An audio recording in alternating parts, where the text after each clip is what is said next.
Muy buenos días a todos y todas. Estamos en el último día de la última jornada de la escuela de verano. Estamos muy contentas porque hemos tenido una respuesta increíble donde estábamos calculando el número de personas que se ha conectado en la semana y nos da mucho gusto tener este cierre con la doctora Lorena Alejandra Flores Plata, quien nos va a hablar de las habilidades socioemocionales en los contextos educativos. Para ello me voy a permitir presentarla. Ella es doctora en psicología por la Universidad Nacional Autónoma de México. Se desempeña como profesora asociada C de tiempo completo de la Facultad de Estudios Superiores de Iztacala. Es docente en el sistema de universidad abierta y a distancia en psicología y tutora en la maestría en docencia para la educación media superior, ambas de la UNAM. Actualmente ella es responsable del Laboratorio de Psicología e Innovación Tecnológica, siendo un espacio que impulsa el desarrollo, evaluación e implementación de intervenciones psicológicas mediadas por tecnología, con énfasis en la promoción del bienestar y la prevención en salud mental, y forma parte de la comunidad de habilidades y aprendizajes con tecnología centrada en el estudio de la virtualidad en el ámbito educativo. Asimismo, es integrante fundadora de la Sociedad Científica Mexicana de Salud Mental. Ha dirigido proyectos de investigación financiados, incluyendo 2 proyectos PAPIT y un PAPIME, enfocados en la incorporación de tecnologías para la salud mental. Asimismo, ha colaborado en otros proyectos relacionados con la innovación tecnológica en contextos de atención psicológica y educativa. Ha participado como autora y coautora de diversos productos académicos, incluyendo libros publicados por instituciones como la UNAM y la Secretaría de Educación Pública, así como por la editorial comercial Santillana.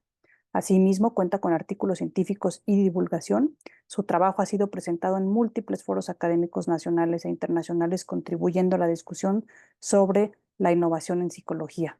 En el ámbito internacional, realizó una estancia doctoral en la Universidad de Valencia, en España, y en 2017 fue invitada por la Organización de las Naciones Unidas para participar en el análisis de la convivencia escolar en México en el marco de la Agenda 2030.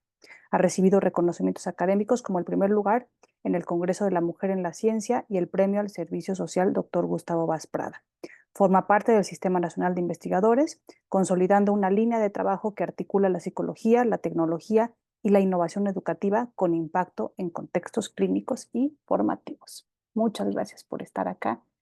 Tienes todos los permisos para compartir y estamos muy interesadas en... Gracias, doctora Gaby. Siempre que lo escucho digo, ay, la tengo que reducir. No sé si a ustedes les pasa, pero bueno, muchas gracias por la invitación, por estar aquí, por la introducción. Y un favor, doctora Carolina, quería confirmar hasta qué hora, cuánto tiempo tengo para seguir en la dinámica que han tenido en el encuentro. Sí, pues mira, nosotros establecimos un espacio de 2 horas, pero en realidad ¿Ok? las ponencias han estado 1 hora, hora y media, para que no te Ah, presiones y para que tengamos un ok. espacio de preguntas, entonces tú Sí, con toda la calma. eso me gusta. Muchas gracias. Bueno, pues muchas gracias por la invitación. Muchas gracias por, eh, por estar aquí. Han pasado cosas a lo largo a todos, ¿no? Nos pasan cosas a lo largo de la vida y de los años. La pandemia fue un momento clave, fue un momento claro, pero he estado en otras circunstancias, no necesariamente personales, en donde la atención psicológica y la atención psicológica que están en algunas instituciones que no alcanzan a cubrir a las personas, pues ha llamado mucho mi atención, ¿no? O sea, el gobierno, ¿no? Las instituciones, buenos días, Analia. Las instituciones pues hablan mucho de cifras, ¿no? ¿Cuántos psicólogos hay en los hospitales? ¿Cuántas psicólogas hay en una institución, en un programa? Pero yo pienso que no solamente se trata de cuántas psicólogas y cuántos psicólogos hay, cuántos salarios son necesarios generar, ¿no? Y espacios con paga para personal de psicología, sino también la formación que todas y todos tenemos, ¿no? O sea, este tipo de espacios y el hecho de que ustedes estén aquí me parece muy relevante porque solamente de esa manera vamos a estar en constante actualización y podremos brindar mejores servicios a las personas que lo necesitan. Em, es una situación compleja la de los servicios psicológicos en las instituciones y hasta en la psicología privada, y por eso yo los invito y las invito a que realmente seamos conscientes como del papel que tenemos dentro de la psicología, ¿no? Y el papel que tienen estos espacios de actualización, ¿no? Afortunada o desafortunadamente, yo pensaría que afortunadamente estamos en una época de producción científica enorme, enorme. Ahora con las inteligencias, la cantidad de información que se suscitó después de la pandemia, tenemos un montón de información, ¿no? Pero no necesariamente quiere decir que esta información llega a quien tiene que llegar, se analiza y se discute entre las personas que ejercemos la salud, específicamente la salud mental.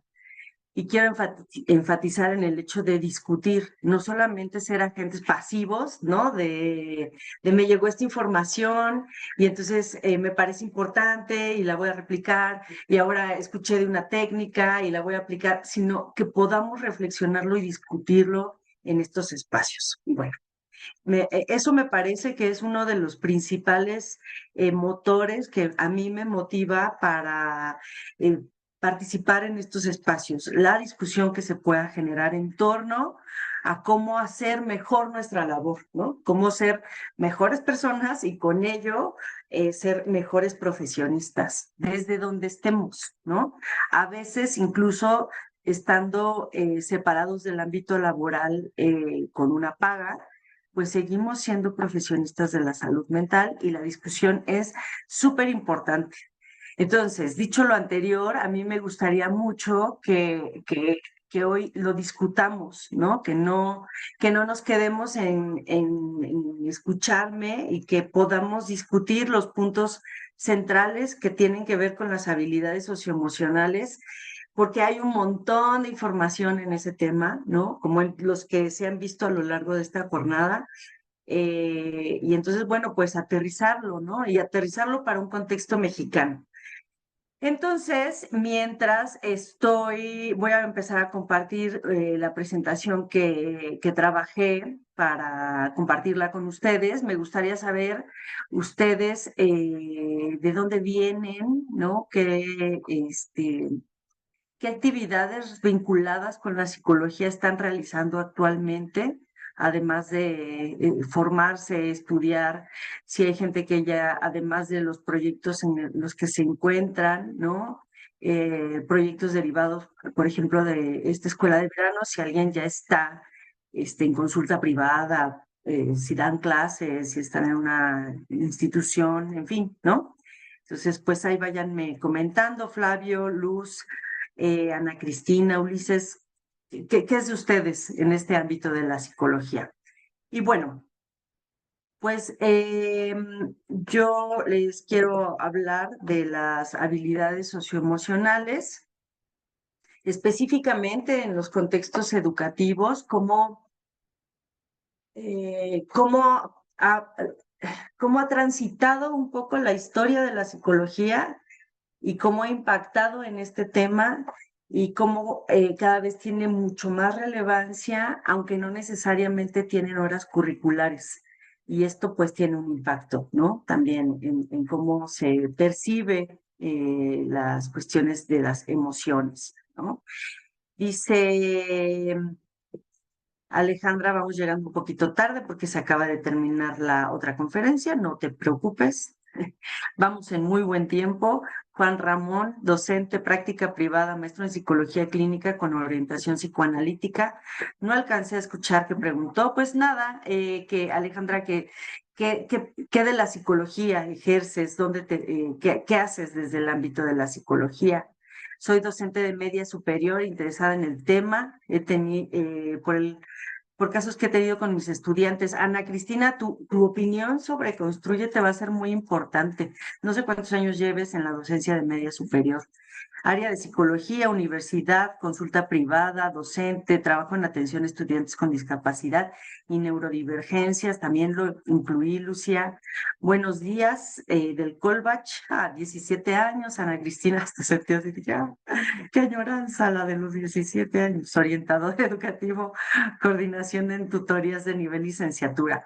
Pues yo creo que todos y todas tenemos una formación que nos va a permitir compartir experiencias y situaciones, ¿no?, que nos han ocurrido. Ambas en la UNAM, orientador. Yo no soy psicólogo, soy lector de la psicología y profesor y tutor de estudiantes de psicología. ¿Y qué si no eres psicólogo, Flavio, en qué te formaste? Rita, departamento de psicología, coordino un departamento de inclusión en diversidad, qué padre. Judith, soy psicóloga de formación, docente, y coordina proyectos. Yo les chismeo. Brenda, estudiantes de la universidad. Rosario Castellanos, y muy interesante el enfoque de la Rosario Castellanos. Orientación, coordinación, psicóloga docente, en un CEBETIS, 10 años de experiencia, administrativo en nivel secundaria. Bueno, ahora les sigo leyendo. Entonces, hablar de de habilidades socioemocionales nos hace llegar a puntos donde se cuestiona mucho, aunque parezca que no, se sigue cuestionando mucho sobre todo, pensemos en ciertos estereotipos generacionales que tenemos, ¿no? En este momento, uno de los estereotipos más fuertes que tenemos es esto de llamarle a las adolescencias y a las juventudes generación de cristal. Y no desde las propiedades bellísimas del cristal, porque me parece que es una cosa bellísima el cristal, ¿no? O sea, si pudiéramos decir, bueno, vamos a ver ahora la contraparte, ¿no? Es bello, es transparente, adorna, sostiene, tiene un montón de posibilidades, en fin, ¿no? Pero no, se habla peyorativamente de esta generación, ¿no? De cristal, porque por la fragilidad, ¿no? En términos de recibir comentarios, recibir instrucciones, las quejas, ¿no? Y entonces estas maneras peyorativas y estereotipadas de señalarlo, ¿no? O de señalarlos, más allá de ayudar, creo que muchas veces, pues, dificultan más el vínculo con las adolescencias y las juventudes, además de que hay una queja expresa, ¿no? Ya no se les puede decir nada. Y vamos a hablar de eso respecto a mi experiencia, por ejemplo, en la Secretaría de Educación Pública y en mi experiencia como docente, de a qué nos referimos cuando no se les puede decir nada, ¿no? Porque a veces nada es una ofensa, o a veces ya no se les puede decir nada, es una nalgada, que recordemos que una nalgada a tiempo, comillas, ¿no? Es lo mejor muchas veces en estas prácticas de crianza. Entonces, bueno, pareciera que esta generación nació, ¿no? Y se fue dando en este contexto de ser de cristal, ¿no? Pero en realidad es que no necesariamente es que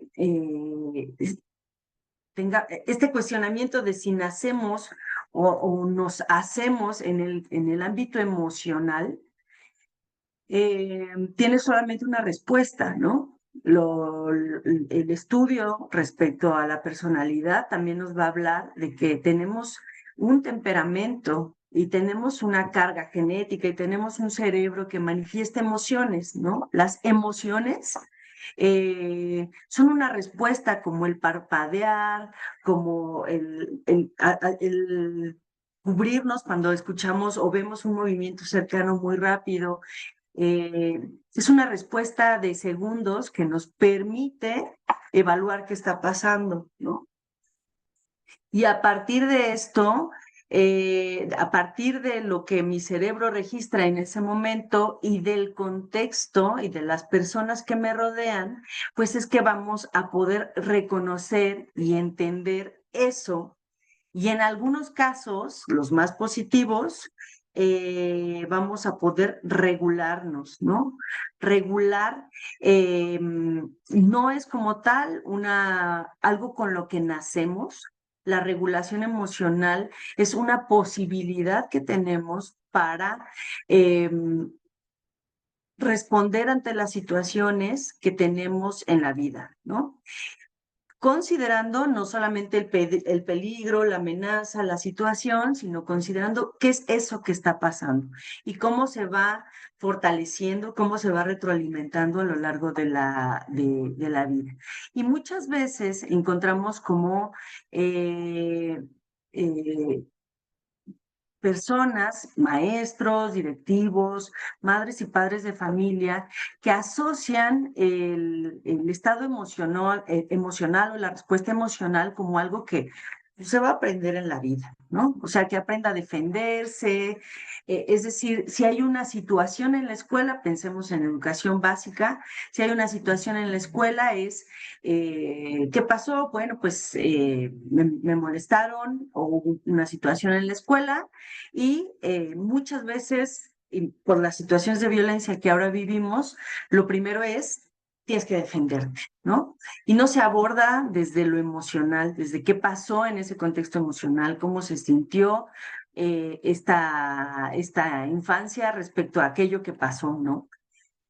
Entonces, y también aquellas personas que han aprendido a gestionar sus emociones, bueno, pues pareciera que pues tiene buen carácter, ¿no? Así nació. O si alguien desde la infancia ha sido señalado como, ay, es que esa Lorena es bien enojona, ¿no? O sea, toda la vida ha sido así. Y cómo las frases, estos señalamientos que nos han hecho desde la familia, se convierten en una especie de descripción que nos vamos apropiando de ella, ¿no? Eh, Acá seguimos leyendo, Alejandra, profesora, maestra, docente, administradora, psicóloga, Nayeli de la UAP, ¿no? María Luisa García, docente en Coahuila, mi segunda carrera, y después de hace 30 años trabaja en Justicia y Guadalajara. Entonces, ¿qué tanto los comentarios que nos han hecho desde nuestra infancia o los comentarios que hacemos a las infancias muchas veces pueden influir? Quería decir determinar, pero me repensé, me detuve, ¿no? Influir en cómo nos experimentamos, cómo nos describimos incluso, ¿no? ¿Qué tanto a Sandra Carrillo, por ejemplo, que está por acá, le dijeron desde muy pequeña que tenía un carácter, que era muy amiguera, ¿no? Que siempre ha sido muy amiguera, que ha sido muy, amigable con las personas, que hace amigos fáciles, y entonces para ella ya fue como, pues yo sé hacer amigos fácil, ¿no? A diferencia de Jazmín o Lorena Flores, la que tienen aquí, ¿no? A mí mi mamá me decía como, ay, es que te cuesta tanto trabajo hacer amistades, ¿no? Y saludar a tus compañeros, porque a mí me daba una vergüenza terrible. Pero cómo esto va formando parte de nuestra vida y muchas veces se convierte en esta formación, ¿no? En reconocer mis emociones, en reconocer cómo socializo con el resto de las personas de manera informal y sin darme cuenta, ¿no? Cómo voy regulando aquello que siento, ¿no? En, en este sentido, me gustaría hablar primero de las emociones y cómo se han estudiado. Ya hace rato que hacía esta esta diapositiva, pero ya, o sea, lo que hice hace un momento fue que, pues voy a pegar las fotos de quiénes son estos muchachos que han hablado sobre las emociones. Y ya, ¿no? O sea, dije, ay, Darwin, busqué la imagen y demás. Y entonces me di cuenta que todos eran hombres, ¿no? Claro, por supuesto que tiene toda una explicación. Darwin era un chico, ¿no? Era un junior, vamos, permítanme la expresión, de familia con dinero y podía darse el lujo de estudiar donde quisiera y hacer lo que él quisiera. Lo embarcaron lo embarcaron, lo pusieron en un barco y pues él se fue a hacer anotaciones, dibujos, se fue a la Galápagos y esta historia que ya conocemos, ¿no? Pero sí me daba cuenta que incluso ya para los ochentas siguen siendo hombres. O sea, ahora sí que yo podría entender, ¿no? De Darwin, de James, de Carl, ¿no? Que fueran en 1800, pero también hacia los ochentas o hacia este siglo, pues se siguen viendo la presencia de hombres, ¿no? Que tanto esto ha tenido o puede tener repercusiones en cómo se han estudiado, ¿no? Analizado y aterrizado en lo cotidiano las emociones. Pero eso lo dejo a la discusión. El primero que puso, y no son los únicos, ¿eh? Y seguramente también hay mujeres, pero estoy hablando, digamos, de aquellos que revelaron información muy contundente acerca de las emociones. Insisto, no son los únicos, por acá hace falta Plotchik. Hay una mujer que se llama Paula Niedenthal, que ella hace una recopilación de estudios y a partir de eso habla sobre cómo transmitir, cómo hacer este trabajo de las emociones con las personas. Bueno, lo que hizo Darwin fue decir, tenemos un abanico básico de emociones. Él habla de 6 emociones básicas, incluyendo una neutralidad, ¿no? El asco, la alegría, la tristeza, y cómo estas se manifiestan pese a que no haya una transmisión a partir de lo que las personas ven, ¿no? Trabajo también con individuos con ceguera y también se da cuenta que había diferencias en cuanto a las culturas, en cuanto a eh, la condición en la que vivían y demás, ¿no? Pero con todo y todo dijo, es que aquí hay algo que es observable en humanos y también en animales. Hace poco veía un reportaje de una mujer que es, o sea, que es pro animales, sobre todo perros, ¿no? Y los rescata y hace una labor de estas que son titánicas, que son bellísimas. Y justo mostraba fotos de perros y decía, es que mira, el perro aquí se ve triste, y sí, se ve triste, y el perro aquí se ve feliz y está sonriendo, ¿no? Entonces, eh, Darwin decía, bueno, por supuesto que lo estudió con primates, decía, es que sí hay un abanico de emociones que es susceptible a los animales, ¿no? Y que podemos, y que yo puedo ver en el otro esa emoción. Y él no hablaba de la socialización como tal, sino también cómo esto me permite subsistir en la vida, ¿no? O sea, si yo veo que el otro viene con cara de muy enojado y se aproxima rápidamente hacia mí y tiene los puños cerrados y tiene la mandíbula apretada, bueno, pues es muy probable que venga directo a soltarme uno, ¿no? Entonces, ahí es la protección de, no, no, no, o me salgo corriendo o me pongo las manos o hago algo, ¿no? Después ya en un laboratorio, James empezó a ver las cuestiones más fisiológicas, ¿no? En el cuerpo, ya, o sea, se acepta el tema, es que más allá de que se acepte, pues así es, ¿no? Está el tema de la descripción de las emociones en la especie y luego James en un laboratorio, pues estudió, ¿no? Las respuestas a nivel fisiológico. Eh, y como Canon hablaba también de esto, de las emociones, no ocurren al mismo tiempo, sino una después de otra. Y ya más adelante, cuando hablamos de pensamientos, pues pasa lo mismo, ¿no?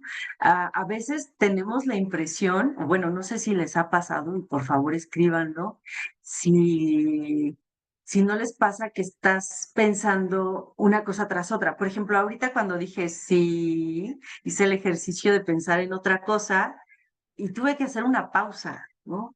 O sea, pareciera que tenemos un pensamiento encimado en otro. Hagan de cuenta como las capas cuando hacemos diseño en algún programa de diseño, y que es, tengo que lavar la ropa, tengo que lavar los trastes, tengo que llevar a mi hijo, tengo que dar la conferencia, tengo un paciente, es que mis alumnos, y pareciera que están pegados y cada uno genera una emoción o cada emoción genera un pensamiento, hacia allá vamos, ¿no?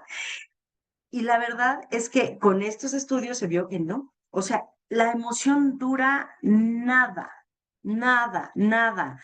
Y es una tras otra. No tenemos esta capacidad de muchas cosas al mismo tiempo. Esta idea del multitask, que se refiere más bien a cuestiones más, pues, digamos, de encimar tareas, ¿no?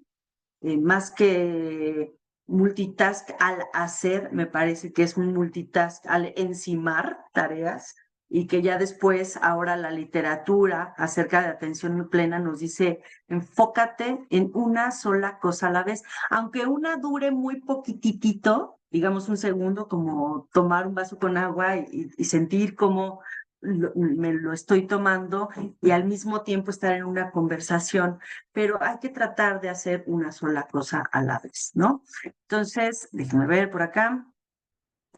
Por supuesto que me pasa, dice Germán, a todos nos pasa.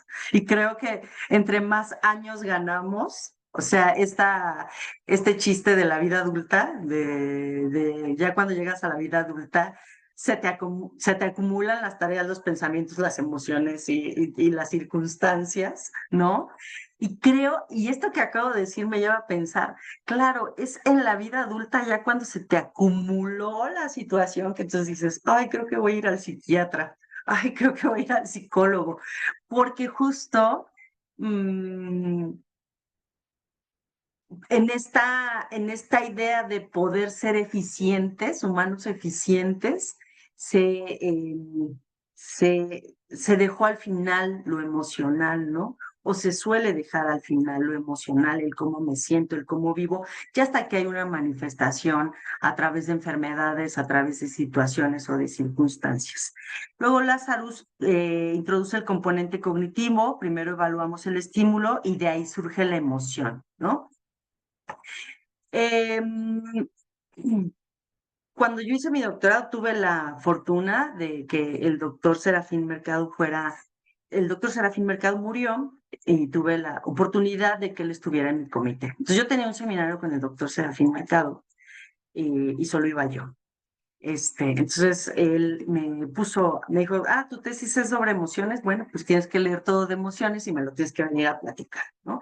Entonces, hablábamos mucho sobre el papel de la importancia de saber o que las personas sepamos que la emoción muchas veces se confunde con el sentimiento, con el estado de ánimo y luego ya con el trastorno, ¿no?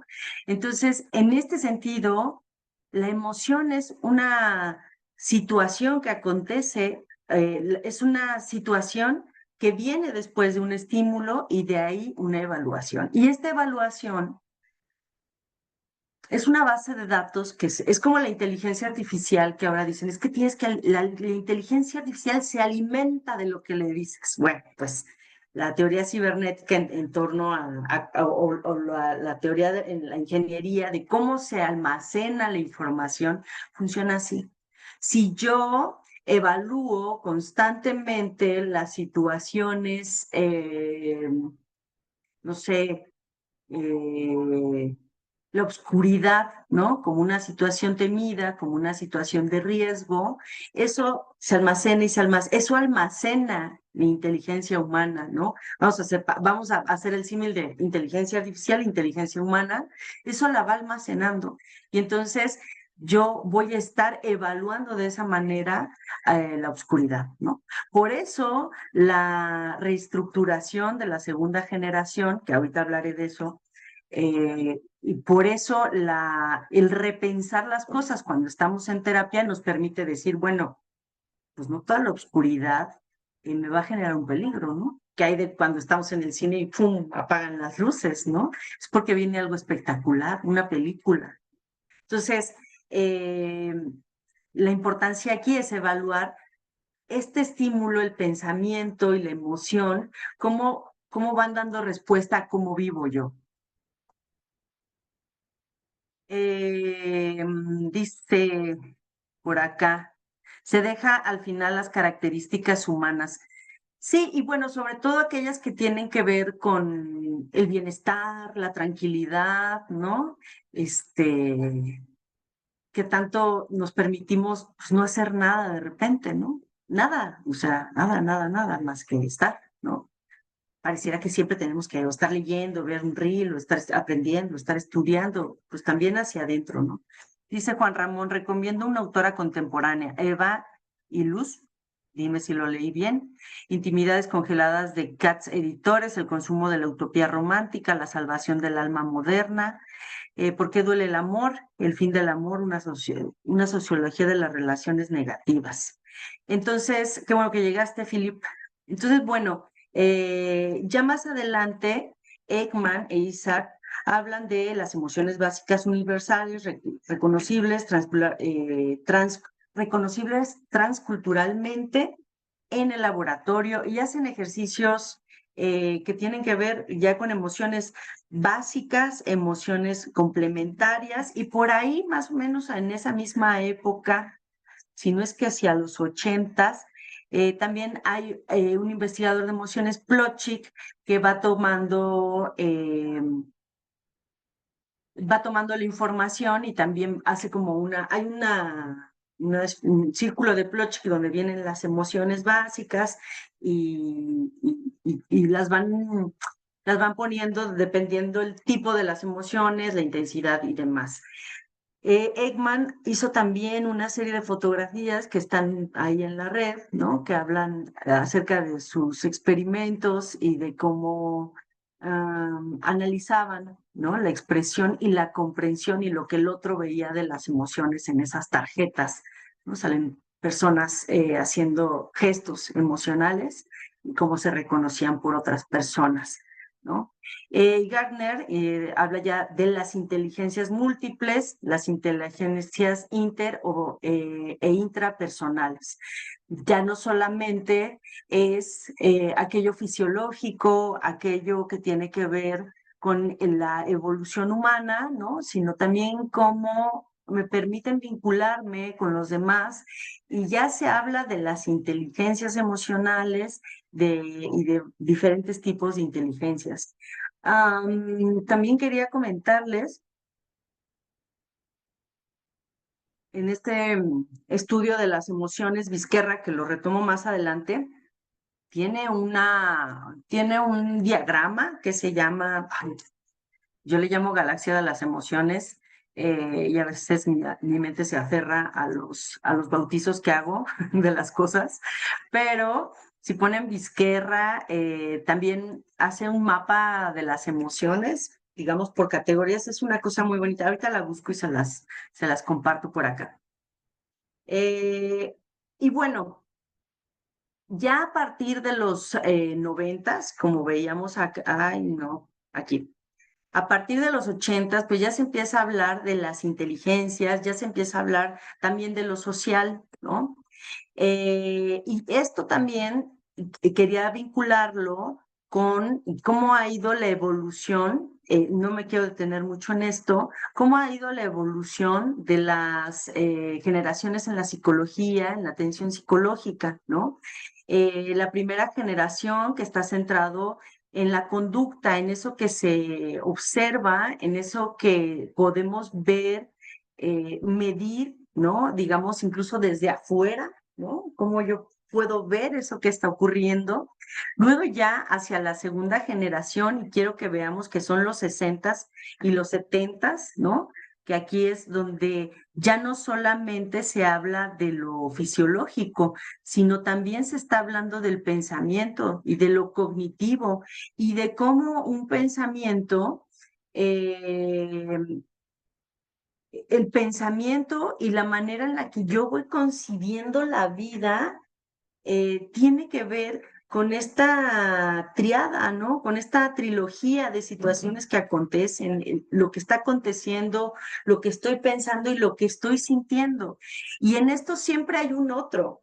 O sea, es que no somos solos en cuevas. Aunque fuéramos solos en cuevas, siempre está ahí el otro, ¿no? Entonces, aquí se da peso sí a lo fisiológico, pero también a los pensamientos, y sí se empieza a hablar de las emociones. Y ya en las terapias de tercera generación y terapias contextuales, que seguramente las y los colegas que ya tienen formación y que tienen consulta y demás, pues bueno, estarán más familiarizados con esto, ¿no?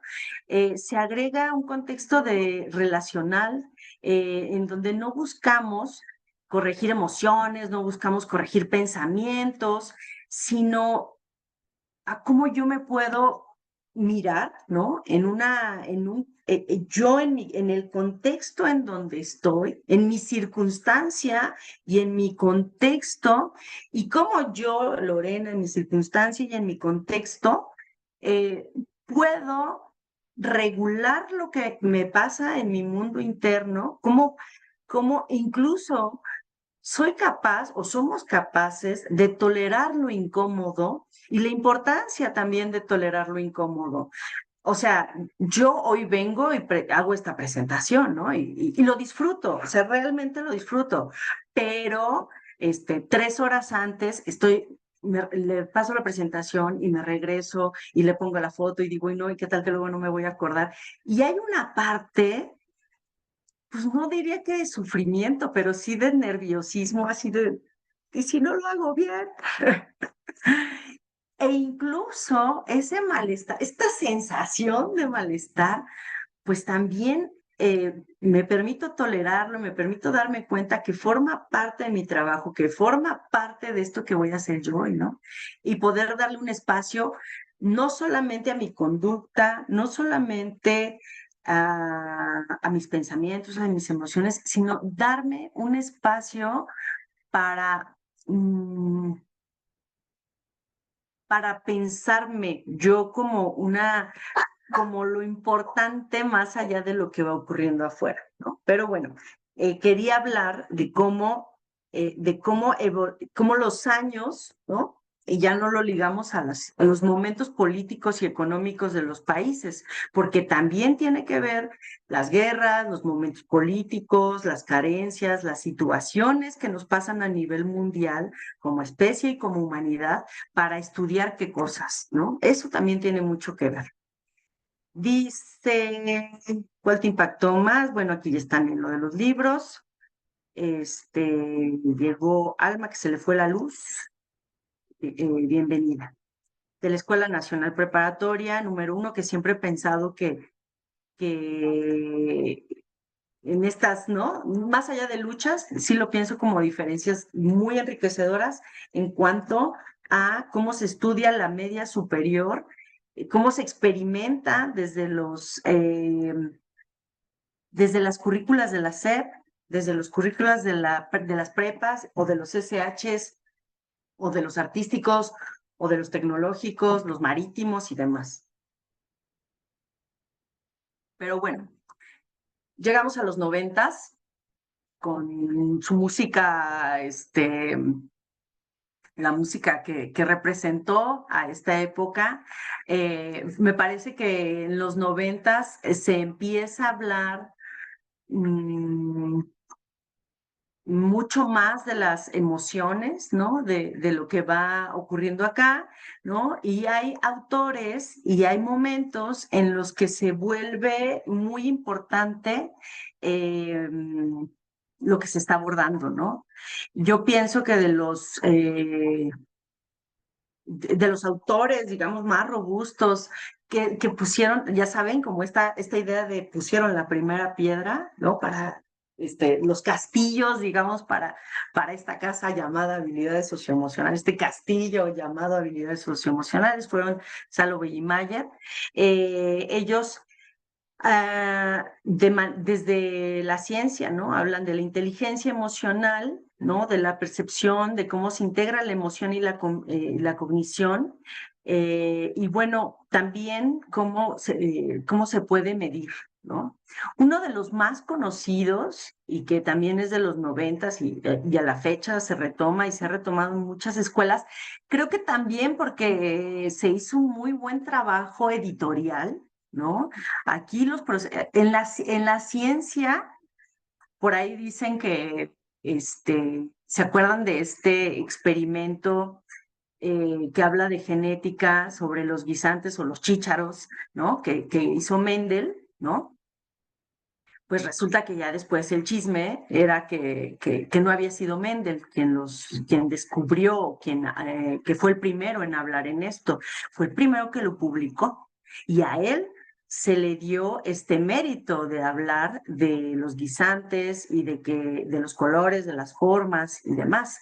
Y por ahí hay como una discusión de si fue el primero, si no fue el primero. Hay un libro que se llama Las Musas, las musas no me acuerdo si eran las musas de Darwin o de quién, creo que ahí se habla de esta situación. Pero bueno, en la ciencia pesa mucho también quién lo publica primero, quién lo dice primero. Ahora con las redes sociales en donde todo se quiere decir, todo se quiere hacer un video de no sé qué rumbo tome esto, ¿no? Pero digamos, en mis tiempos, que son los noventas y parte de los 2000, o los tiempos antes del internet, o los tiempos antes de lo masivo, de la información masiva, el peso editorial tiene un peso muy fuerte. ¿Por qué? Porque yo pienso que el Goleman, además de que hizo un buen trabajo y que ayudó a que de verdad se hablara un montón de la inteligencia emocional, ¿no? Eh, También tiene que ver porque eso hizo un gran trabajo editorial, ¿no?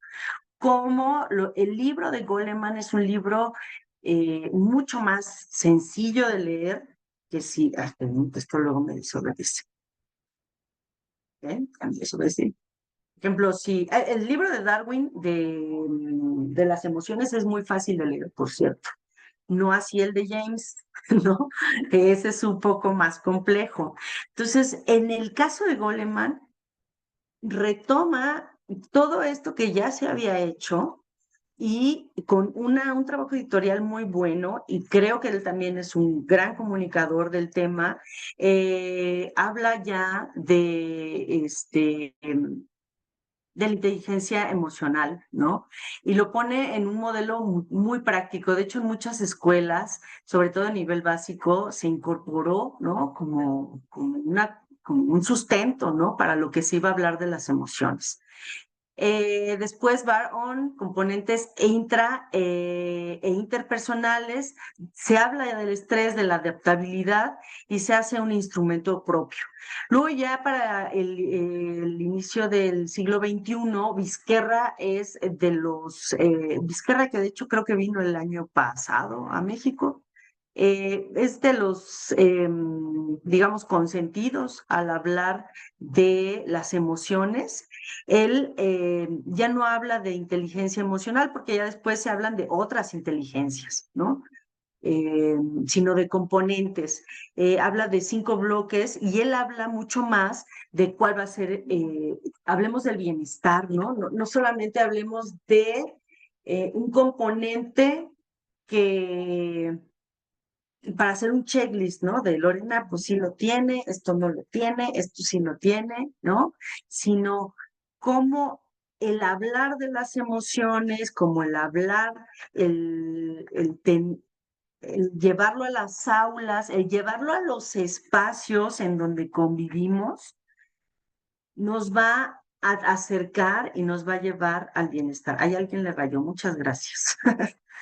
Y bueno, ya después hay marcos, el marco CASEL de 5 competencias que se pueden llevar al aula, a la escuela, a la familia y a la comunidad y que buscan acercar la equidad y la justicia social, ¿no? Y la OCDE habla ya de habilidades socioemocionales y sobre todo la OCDE,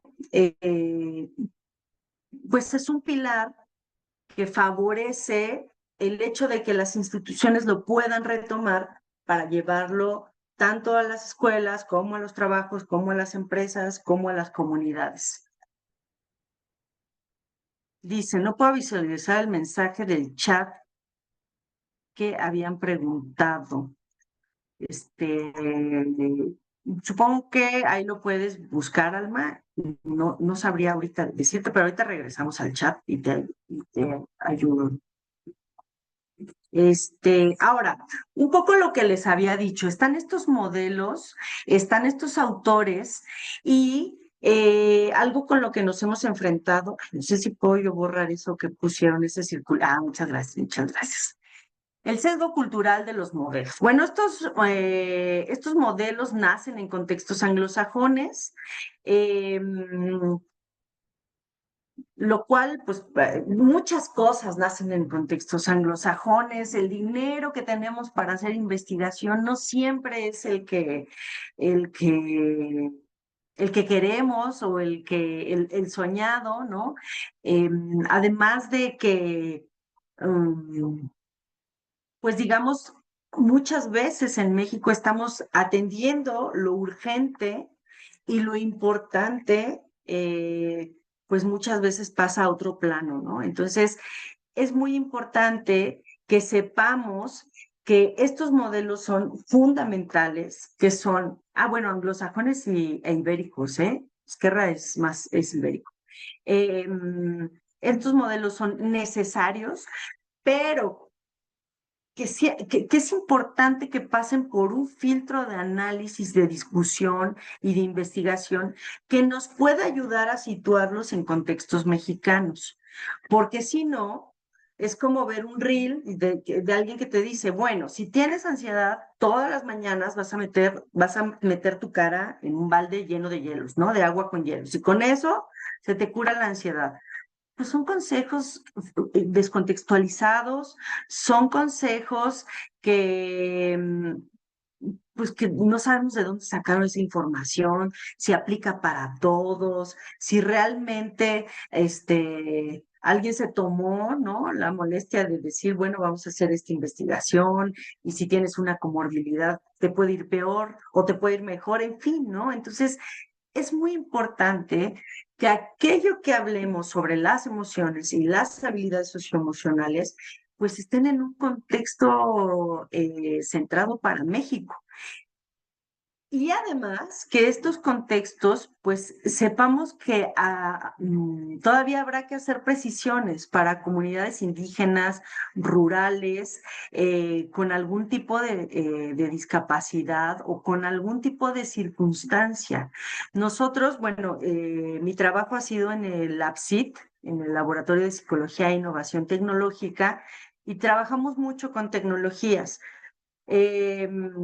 Pero mucha de la información, así como tenemos América y mucho se genera en América del Norte, y tenemos que bajarlo para el resto de América o generar nuestros propios desarrollos, lo mismo pasa en México.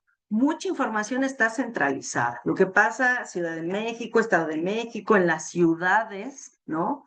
Pero no todo México solo son las ciudades, también son las costas, también son las sierras, ¿no? También son estos espacios en donde, como decía acá arriba, tantito, aquí, ¿no? Se busca hablar, cuando hablamos de emociones, ya no solamente se trata, cuando hablamos de habilidades socioemocionales, ya no solo se trata de decir, ay, ¿cómo lo bajo para trabajarlo en mi aula? ¿No? Sino esto, el hablar de bienestar, de esto que nos decía Vizquerra, a través de las emociones, es brindar equidad y justicia social a las personas. O sea, la psicología es un acto de equidad o debe ser un acto de equidad y de justicia social. Por lo tanto, no se puede quedar en las universidades el conocimiento, no se puede quedar en las ciudades y tiene que ir más allá, a donde no sea posible desde nuestra práctica, ¿no? En un mundo donde prácticamente hay cámaras en todos lados, las personas cada vez tenemos más inseguridad o los profesores específicamente pueden sentir más inseguridad de cómo dirigirse con las y los estudiantes, ¿no? Entonces, en este contexto, es muy importante poner el bienestar de los alumnos, tiene que ser lo más importante sin que se quede de lado el bienestar del docente, que de eso quiero hablar más adelante. Muchos de las estrategias de habilidades socioemocionales en el ámbito educativo están centradas en el docente, ¿no? El docente es el eslabón, ¿no? Es uno de los eslabones más importantes. Y al ser uno de los eslabones más importantes, también se vuelve uno de los eslabones más vulnerables, ¿no? En donde más burnout podemos encontrar, en donde más situaciones de estrés, en donde más descontento. ¿Por qué? Porque es tan importante su función. Y creo que en muchos niveles no se le da el reconocimiento económico, social, eh, que tendría que tener. Pero bueno, eh, vamos a hablar de eso. ¿Cuál es tu profesión? Era de actuación profesional. Ah, ya. Yo recuerdo, dice Rocío, que fue todo un complejo para el cambio en las instituciones escolares para renovar el aprendizaje para los docentes y alumnos, así como lo laboral, ya que no fue solo el reclutamiento para un solo objetivo, sino multifuncional debido al concepto de las competencias. Ah, claro. Ha habido como momentos, ¿no? Donde eh, se venía hablando de una manera, de un tono, y llega una cosa y revoluciona, y entonces ahora hablamos de competencias emocionales y no solamente de inteligencia emocional, ¿no? Y me parece importante que todos nos vayamos subiendo a estos cambios. Y si no nos parece adecuado adoptarlos por la razón que prima en ese momento, sí es importante subirnos a la discusión, conocer y leer al respecto. Bueno, ¿qué ha pasado en educación? Bueno, hasta aquí, antes de seguir, porque es como un cambio de tema. Si alguien tiene alguna duda, me la puede hacer saber o un comentario, la puede ir poniendo en el chat. Y si alguien quiere participar, también puede alzar la mano y podemos ir conversando de esta manera. Bueno, ¿cómo se ha hablado de las emociones y de las habilidades socioemocionales en México? Bueno, para la educación básica, pues antes del 2015, por decirlo, por darle una fecha, de la única manera en la que se incorporaba el hablar de las emociones era a través de la materia de formación cívica y ética, o el nombre que tuviera esta materia, y a través del equipo, específicamente en las secundarias, de los orientadores, esta figura que se llama orientadores. Ellos eran quienes, de algún modo, en algunas ocasiones, y era a libertad, ¿no? Hablaban de cuestiones de sexualidad, hablaban de familias, hablaban de emociones, pero digamos, no era parte del currículum, ¿no? Era parte de una actividad que ellos hacían en la planeación, o si la escuela tenía alguna necesidad, digamos, pues ellos y ellas la abordaban, ¿no? Pero a partir del 2015, más o menos 16, empieza a haber empieza a suceder con mayor frecuencia una serie de situaciones en donde había violencia escolar, acoso escolar, bullying, que es la traducción, en las escuelas, ¿no? Bullying que no solamente tenía estas situaciones o estas afectaciones emocionales, psicológicas, sino que ya le costaban la vida a los estudiantes. Y entonces en ese entonces, con Chuy Fett, era el que estaba enfrente de la Secretaría de Educación Pública, que incorpora el Programa Nacional de Convivencia Escolar, buscando que fuera digamos, el eslogan era Escuela Libre de Acoso Escolar, ¿no?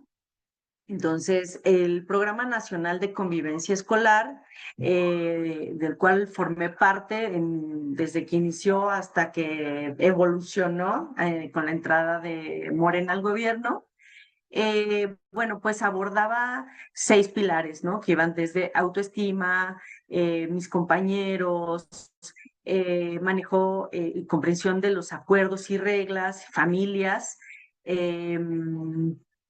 emociones, había uno específicamente que se llamaba emociones, y bueno, la idea no era solamente hacer materiales, sino hacer los materiales para los estudiantes, hacer un material para que los docentes pudieran llevar estos materiales, hacer un material para los directivos, directoras y directores, y hacer un material también para las familias, porque el modelo de este programa es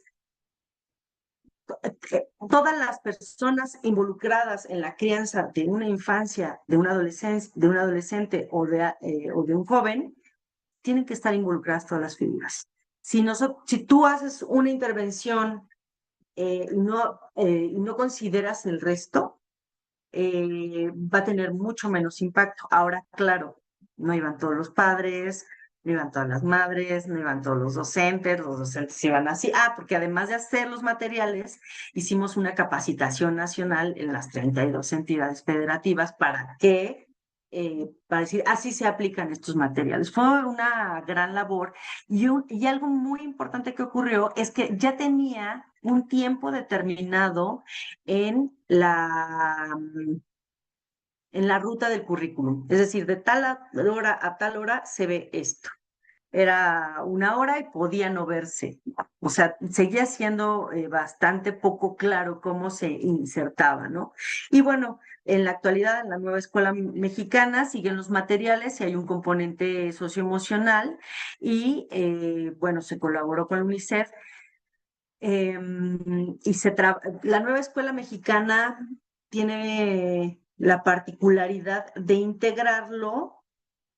Si ustedes revisan los libros de la nueva escuela mexicana de nivel básico, que es preescolar, primaria y secundaria, van a ver en los materiales, por ejemplo, de conocimiento matemático, espero no estarme equivocando en el nombre, que en algún momento en el libro se aborda algún aspecto emocional relacionado con el ejercicio que están haciendo. Eh, Como sabremos, la nueva escuela mexicana puede tener diferentes críticas, puede que a alguien le haya quedado muy bien, puede ser que no. A mí me parece que lo importante es que cada vez lo importante es que hablar de las emociones, que los estudiantes reconozcan cómo se sienten, que, a ver, perdón, cómo se sienten, qué necesitan, que hagan un momento para hablar de las emociones. A mí me parece que ese es un punto valioso en la actualidad.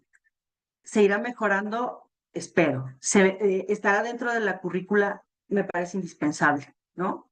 Pero hoy por hoy, desde que apareció, ahí sigue. Y entonces, estos estudiantes, estas generaciones de estudiantes que vienen hablando de emociones desde el aula, ya para cuando llegan a educación media superior y cuando llegan a superior, ya no les es ajeno hablar de las emociones y de cómo se sienten, ¿no? Cosa que en mi generación sí resultaba totalmente ajeno, ¿no? Eh, Luego aquí había alguien de media superior, ¿no? En el 2000 también nace Constrúyete. Constrúyete nace mucho antes que el Programa Nacional de Convivencia Escolar y hacen una serie de fichas, muy buen trabajo. O sea, el trabajo que se hizo o sea, a nivel material, el material de Constrúyete, a mí me parece muy enriquecedor. Creo que hizo falta ayudar a aterrizar porque no tenía un espacio en el horario de los estudiantes. Entonces los docentes decían, pues ya tengo el material, pero no me da la vida, ¿no?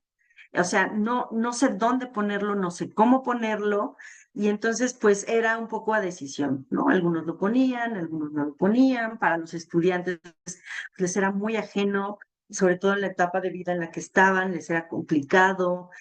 en fin, ¿no? Tuvo grandes aciertos y como todo, pues grandes áreas para seguir trabajando. En la educación superior, pues dependerá mucho también de si son universidades autónomas, si son universidades de la SEP, ¿no?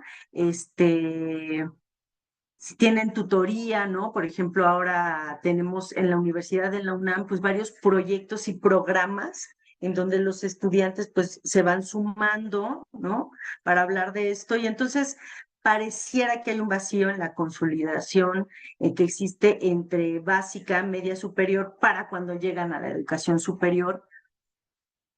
Y yo más que pensar en un vacío, que trato de tener mi mente positiva y optimista, es importante la organización, porque hay mucha información, hay mucho trabajo puesto en los docentes y yo creo que hay que organizar lo que existe para poderlo aterrizar de una manera en la que no sea tan pesado y no se vuelva la escuela y los docentes un espacio de orientación, o sea, no sea el departamento de orientación psicológica, no, la escuela es esto, es este constructo en donde además también hablamos de cómo nos sentimos.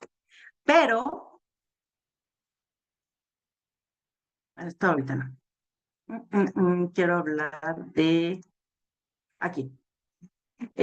Sin embargo, pues tenemos un profesorado rebasado, ¿no? Una dificultad en donde las y los propios docentes podemos encontrar docentes altamente motivados para el trabajo que le pongan, ¿eh? O sea, el año pasado terminé un trabajo con una estudiante de maestría y ella fue a hacer grupos focales con profesores de educación media superior. Había de todo, ¿no? La principal queja de los docentes, y que creo que podría ser afín en básica y en superior, la principal queja de los docentes era la carga administrativa y lo absurdo de algunas actividades administrativas, ¿no? Y de cómo no era equitativo, ¿no? El trabajo dependiendo de los años que llevaras, el nivel que tenías y la posición, ¿no? Entonces, y bueno, esto claro reflejado en el salario, porque si a ti te pusieran a hacer un montón de actividades administrativas, pero todo eso te lo pagan, bueno, pues la insatisfacción podría ser menor. Sin embargo, el profesorado muchas veces se ve rebasado por los salarios, por las dobles jornadas, se veía mucho más rebasado el profesorado, las mujeres que los hombres, y bueno, tenía que ver los años que llevaban en la escuela, el desinterés parecía eh, notarse más a mayores años en la escuela, por supuesto que siempre hay excepciones, pero algo muy importante es, no podemos hablar de habilidades socioemocionales en los espacios educativos si no cuidamos a los profesores, a las y los profesores. Debemos cuidarnos, o sea, si nosotros somos profesoras y profesores de los que estamos aquí, que algunos de ustedes lo compartieron, es importante que el autocuidado, ¿no? No tengo una receta mágica, no tengo el decálogo del cuidado. Algunos dirán lo mejor es ir a terapia, otros dirán hacer ejercicio, otros cuestiones muy básicas como comer a nuestras horas, darnos un tiempo para comer, tomar agua, en fin, o sea, el autocuidado y como instituciones saber que nuestra responsabilidad sí son las y los estudiantes, pero que son los profesores también. Y que cada iniciativa de habilidades socioemocionales debe de ir acompañada de, ajá, ¿y dónde va a estar el profesor? El profe, ¿qué papel va a jugar en esto? ¿Cómo lo integro? ¿Qué información le doy? Y además, ¿qué información le doy en estos momentos de la vida donde o sea, hay cantidad de información. O sea, pregúntale lo que sea a la inteligencia artificial y te lo va a decir. Entonces, si ya todo nos lo dice la IA, ¿cuál va a ser nuestra función? ¿No? ¿Cómo lo vamos a cuidar? ¿Cómo vamos a cuidar al profesorado? Me reís. Eh, entonces, esto nos debe de llevar a pensar de dónde debe venir, cómo debemos conformar una intervención educativa para hablar fortalecer las habilidades socioemocionales. Pero antes déjenme ver. Dice Rocío, yo recuerdo que no, este no lo dije. CCLT dice, a mí me tocó trabajar en el proyecto de Constrúyete. Era muy bueno, pero un reto su implementación en las escuelas. Pero fue un gran crecimiento para muchos jóvenes, por ejemplo, el impulso de los proyectos juveniles. Dice Cintia, el gran reto era que no todo el personal docente tenía la voluntad, la facilidad y habilidades para el uso de materiales que existen. Totalmente de acuerdo, completamente de acuerdo. En el Colegio de Bachilleres de Ciudad de México se implementaron Constrúyete en las diferentes asignaturas con 15 minutos a la semana. Eso fue lo que se propuso a lo largo del semestre. No se les pagó, pero se les otorgó una constancia. Definitivamente necesarios espacios donde las juventudes pueden encontrar un lugar seguro para expresarse. Totalmente de acuerdo. Sí, insisto, si ustedes van, ojalá puedan en algún momento revisar las fichas, eran una especie de fichas, y ya luego al inicio había asociaciones civiles que se contrataban para que fueran a hacer capacitaciones y que fueran a trabajar las fichas con el estudiantado. Gran trabajo, o sea, el trabajo de las fichas era muy bueno, solo que como mencionan, no todos los docentes le entraban y otros docentes lo demeritaban totalmente, ¿sí? ¿De dónde debe venir una intervención educativa? De la literatura y la evidencia científica, pero sobre todo pensemos que esta evidencia esté situada en población mexicana. Por ejemplo, me parece que estos esfuerzos de la Secretaría de Educación Pública, el Programa Nacional de Convivencia Escolar y Constrúyete, uno de sus uno de los espacios que se deben considerar es documentar qué pasó, ¿no? Se hacen esfuerzos por documentarlos, pero no con un rigor que permita validar su funcionamiento, que permita validar las limitantes y las lecciones aprendidas, ¿no? Entonces, sí es muy importante que aquello que vayamos a implementar esté centrado en evidencia científica. Hay mucha evidencia científica anglosajona, de España y de otros países, pero es importante analizarlo también a la luz de la población mexicana e insisto, no solamente de las grandes ciudades. O sea, México no solo es las ciudades, ¿no? México es todas las personas que habitamos esta república en diferentes circunstancias y en diferentes desventajas y ventajas, ¿no? Entonces, en ese sentido, habrá que considerar estas implementaciones. Eh, a veces se suele exigir, ¿no? Desde posiciones privilegiadas o desde las posiciones de la lectura, que los estudiantes, que las profesoras, que los directores tengan sus escuelas, actúen de cierta manera. No, o sea, si tú ya estás en la universidad es para que ya tuvieras claro qué vas a hacer el resto de tu vida, ¿no? Y la verdad es que eso no, o sea, no funciona igual para todas las personas. Es decir, hablar de habilidades socioemocionales también es hablar de trajes a la medida, ¿no? Y de considerar las diferencias personales, el contexto, esto que les decía que está ocurriendo desde las terapias de tercera generación, desde las circunstancias. Es decir, nosotros podemos decir, es que no todos los profesores le entraron a Libérate. Bueno, pues es que quién sabe en qué andaban esos profesores. No sabemos sus circunstancias administrativas, personales, psicológicas, que probablemente los llevaron a decir, no le quiero entrar, ¿no? Y no lo digo en un término de justificación, sino en una manera de explicar cómo es que a veces las intervenciones, por muy preciosas, hermosas y chulas que estén, no necesariamente van a ser adoptadas por las personas. Y ese es un tema que quiero poner sobre la mesa más adelante. ¿Cómo hacemos para que aquello que desarrollemos o que aquello que estoy aprendiendo, por ejemplo, lo que han aprendido a lo largo de estos días, cómo lo llevo a mi vida para empezar, a mi casa, si es que es mi decisión, y a los espacios donde trabajo, no solamente la escuela, pero los espacios donde trabajo. O sea, ¿cómo, permítanme la palabra, cómo puedo seducir yo con esta información y que la gente diga, a ver, platícame más, o a ver si lo voy a hacer, ¿no? ¿Cómo le hacemos para ganarle? Y esta es una plática que tengo con otros colegas, ¿no? Que decimos, es que hay un montón de TikTokers, de YouTubers, que no son psicólogos, pero la gente les hace muchísimo, pero de calle, ¿eh? O sea, les hace muchísimo más caso que a nosotros. O sea, ¿cuántas veces nuestros pacientes, estás viendo un tema, una sesión, dos sesiones, tres sesiones, y llegan a la cuarta y dicen, ¿qué crees?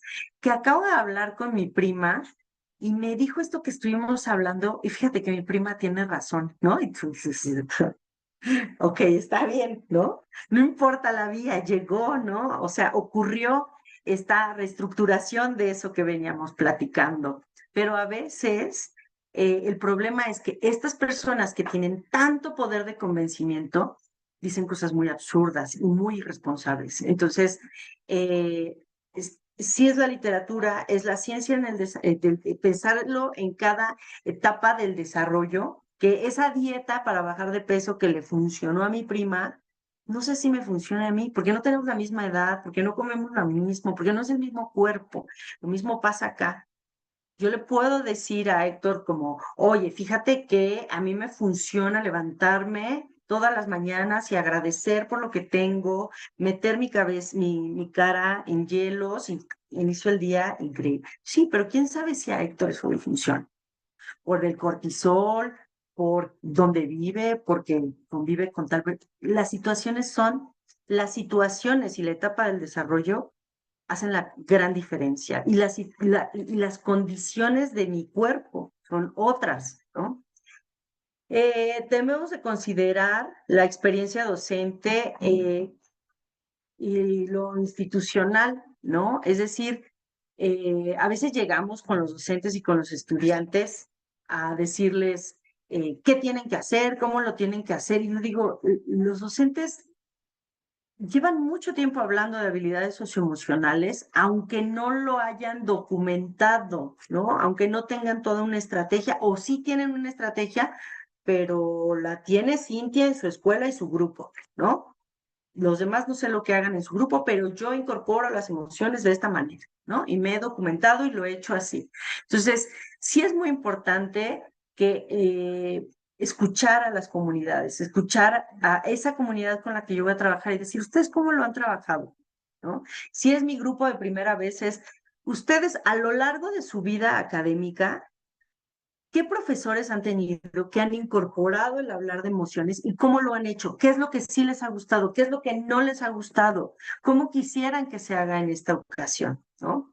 La voz de los estudiantes es esto, ¿no? No solamente se trata de hacer recetas en las aulas, no solamente se trata de hacer recetas en mi casa para mi salud mental, sino mmm, llenarme de información con gente profesional, bueno, no llenarme, ¿no?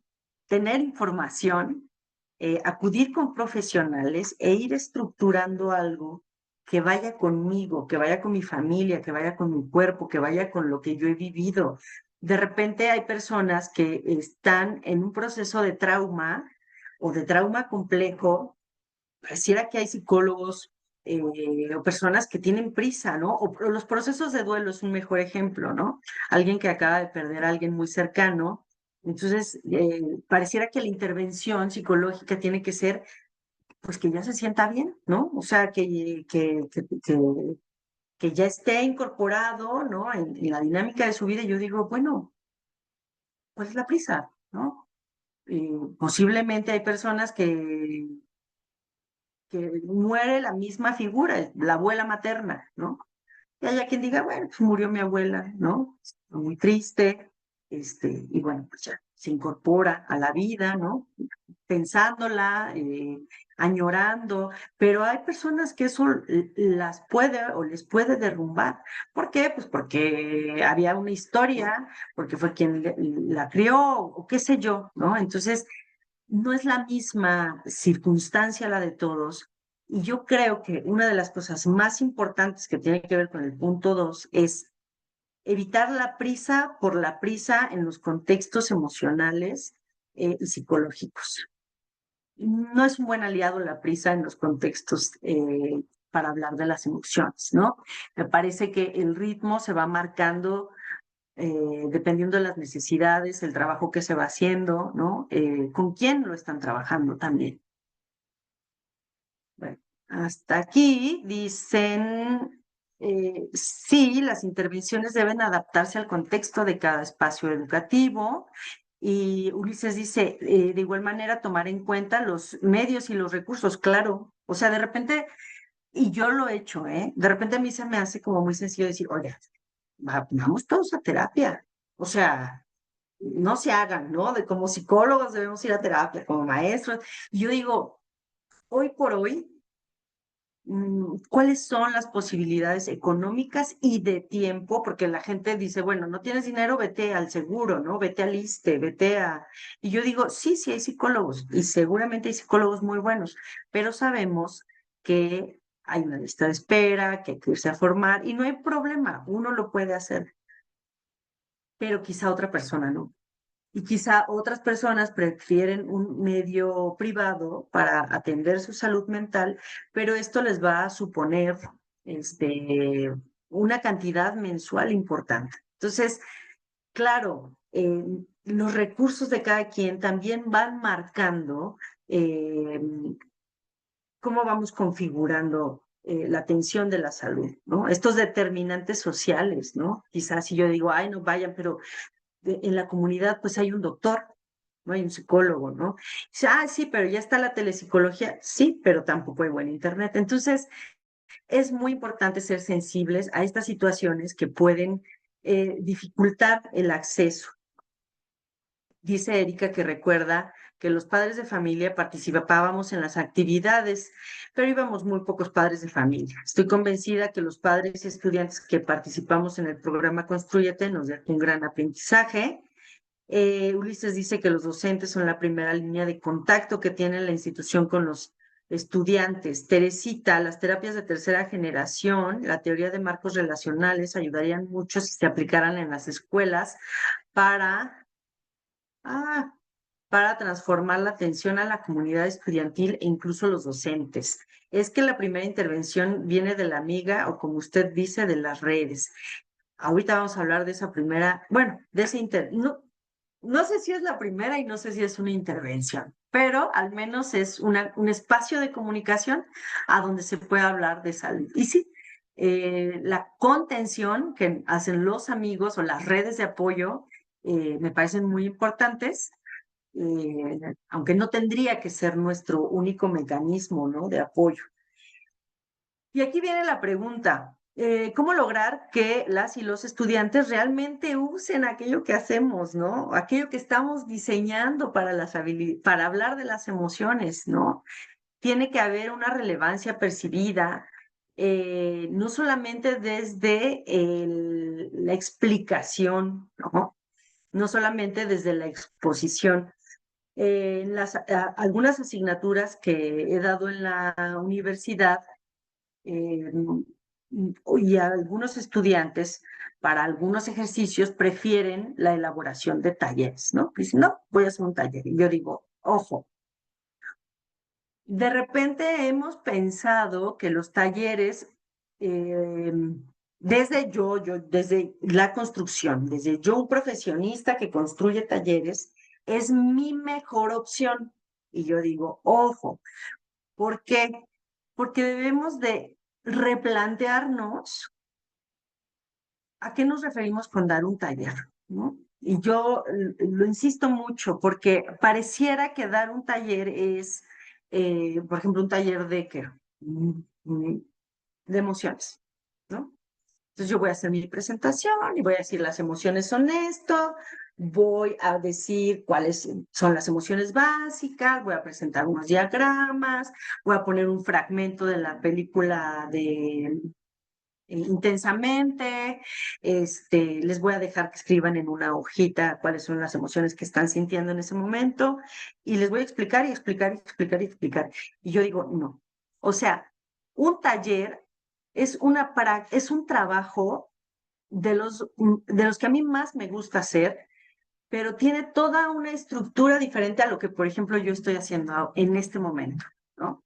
Es la reflexión, es el trabajo, es el salir con algo muy concreto y que ese objetivo que yo planteo, que es muy concreto para hablar de emociones, sea logrado al final de todos los ejercicios en donde yo no me voy a colocar, como yo te vengo a decir, todo sobre las emociones porque yo lo sé, ¿no? Es tú que sabes, o sea, también esta construcción con el otro.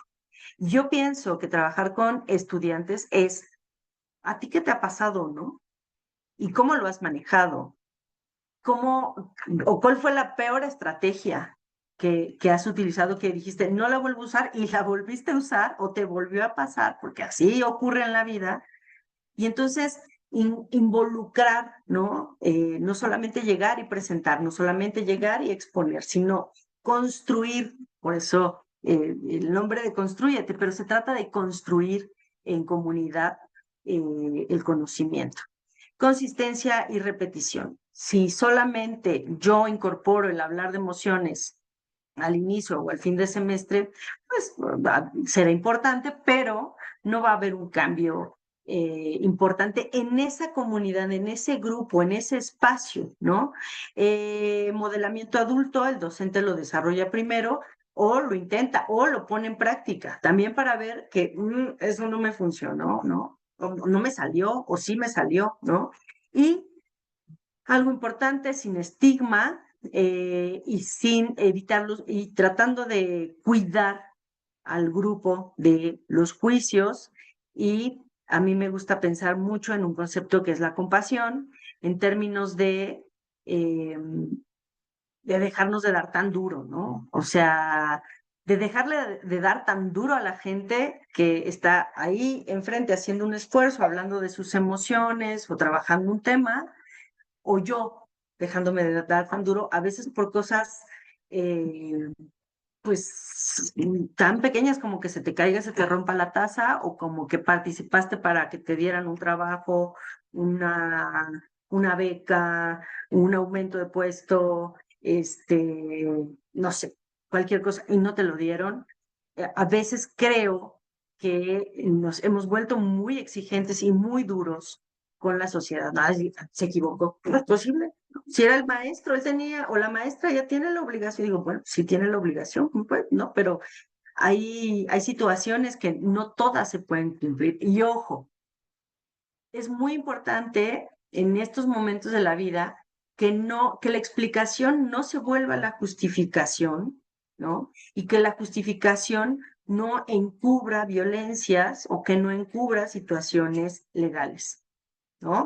Si algo está en el contexto de la violencia o en el contexto de lo ilegal, ahí sí no hay modo. Lo podemos explicar y pues yo creo que lo hizo por esto. Sí, pero es una situación violenta. Y la situación violenta no tiene una justificación y no tiene por qué ser eh, justificada, no tiene por qué seguir existiendo y tiene que irse a las instancias que pertenecen. Una de las cosas que los docentes mencionan en la actualidad es yo sé que hay situaciones de violencia sexuales, yo sé que hay situaciones de violencia, pero no me quiero meter, ¿no? Y yo digo, si tú ya lo sabes y no hiciste nada, pues ya te estás metiendo porque, o ya estás ahí, pues porque la omisión también es un problema legal. Eh, Ahora, me gustaría decir que más allá de la enseñanza o de los programas, pues tenemos algo que es nuestro bello y hermoso cuerpo con sus bellas y hermosas células, con su ADN, y que esta mujer, Elizabeth Blackburn, ganó un premio Nobel porque habló de la telomerasa, que es la enzima que repara los telómeros. Y estos telómeros son estructuras que protegen los cromosomas. Ay, es que no tengo, debí tener una agujeta aquí a la mano, pero no tenemos agujetas aquí a la mano. Imaginen una agujeta. Antes de empezar con las agujetas, eh, no hacer nada también es una elección, dice Cintia. Bueno, imaginen una agujeta, ¿no? Estas agujetas que al final tienen un plastiquito rígido. Ese plastiquito rígido, imaginen que es un telómero, ¿no? Y que ese telómero está en los cromosomas, ¿no? Cuando vamos envejeciendo, imaginen que el telómero es así y cuando vamos envejeciendo, pues se va haciendo chiquito. ¿Qué pasa? Pues nos salen canas, nos arrugamos, perdemos densidad ósea, perdemos fuerza visual, ¿no? Aunque hayas visto bien toda la vida, va a llegar un momento en que necesites lentes para vista cansada. Y entonces, bueno, ocurren situaciones asociadas a la vejez, a envejecer, ¿no? Y entonces, lo que ella encontró es que si nosotros estamos en situaciones muy estresantes, por ejemplo, en una guerra, por ejemplo, en una situación de amenaza constante, a mí me abruma. O sea, creo que es la... Denme un segundo, por favor.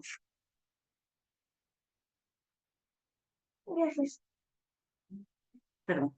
Eh, si estamos en una situación de estrés, y les decía que me abruma mucho pensar en estas situaciones de violencia de mujeres donde están siendo violentadas de diferentes maneras, y llevan años en una casa, en una situación con sus hijos, eh, en situaciones alarmantes, ¿no? Años, además. Entonces, bueno, eso también es similar a lo que puede estar experimentando alguien en la guerra o alguien que está inmerso en estos estados donde el narco o en estas comunidades en donde el narco pues se hace presente de manera violenta de diferentes maneras, ¿no? Entonces, bueno, ella no estudió el narco, pero sí ha estudiado a otras poblaciones y ha encontrado que cuando hay un estrés sostenido con el tiempo, los telómeros se acortaban más rápido. Es decir, hay un desgaste celular asociado al estrés crónico. Y uno podría pensar, yo no estoy ni en guerra, yo estoy en una casa donde me violentan todos los días. La verdad es que no, a mí no me pasa nada de eso, pero muchas veces en esta sociedad nos encontramos en un estrés crónico o las infancias o las juventudes están en situaciones de estrés crónico por lo que pasa en las redes sociales, eh, por las exigencias del trabajo, por un problema fisiológico, por un problema con el cortisol, con las hormonas, con un montón de cosas. Y entonces, lo que yo quiero decirles, y cuando hablo de Elizabeth Blackburn, hablo de que el bienestar no solamente es la práctica de, de estas estrategias para mejorar en la vida, ¿no? Esto que les decía de mojarse la cara, agradecer todos los días y demás, sino también en donde a veces circunstancias, o sea, si circunstancialmente me tocó estar en un lugar con una circunstancia, bueno, pues esa es la circunstancia, ¿no? Pero a veces nosotras y nosotros mismos, o cuando estamos en un aula, nosotros favorecemos o pudiéramos favorecer circunstancias altamente estresantes. Es decir, pues hacer exámenes es en gran parte, o es una función que tenemos con los estudiantes. ¿Y les va a generar estrés? Sí. ¿Una exposición? Sí. ¿Un examen de titulación? Sí. Entonces estamos hablando de estrés sostenido, ¿no?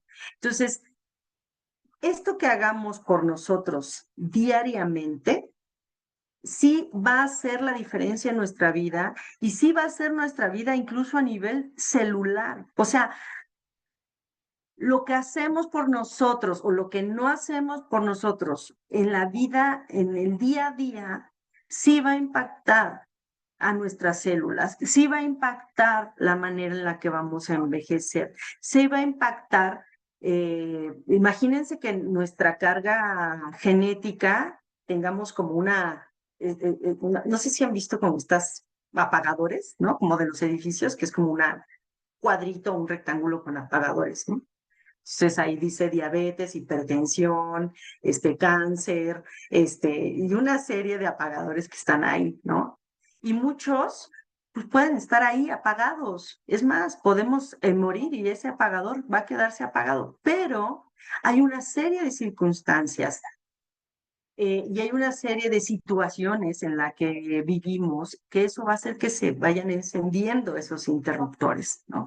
Entonces, y eso también va a afectar a nuestra telomerasa. Hay un libro de Elizabeth Blackburn que habla sobre, y estaba pensando dónde está. ¿No les pasa que a veces dicen, dice el libro aquí se lo presté y dónde está?